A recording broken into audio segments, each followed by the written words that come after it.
Just what type of access does the average North Korean have to either the intranet or the or cell phone capability? Well, a North Korean defector who's published a couple papers on the subject said once that North Korea doesn't have an internet, it has a mosquito net.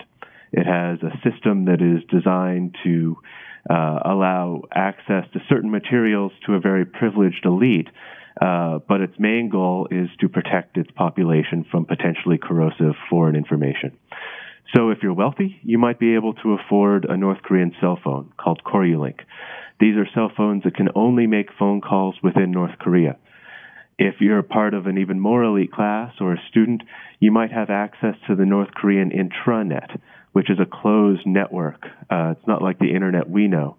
It's a closed network populated by documents that have been approved by the North Korean government and message boards, bulletin board functions that are obviously very closely monitored by North Korean authorities. What the North Koreans have done is they've created a system where the population that has access to information technology, cell phones, and the intranet are the portion of the populace that are the most wealthy, the most elite within North Korea, and therefore, as the regime calculates, those that have the biggest stake in the survival of the state as it exists today. So you're making sure that those who have access to this technology are those that would be least likely to use it to undermine the regime at any point in time.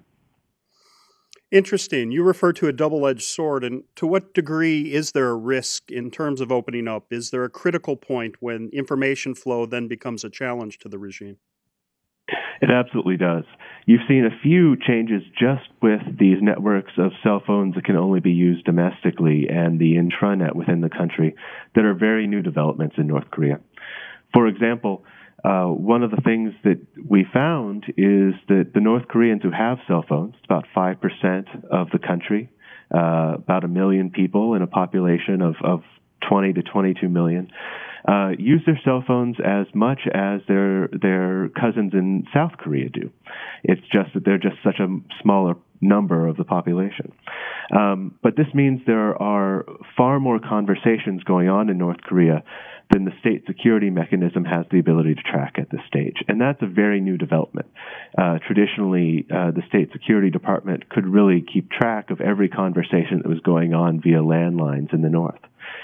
Secondly, even this development of an intranet is turning North Koreans into information consumers. They're going out and they're looking for information that they can use.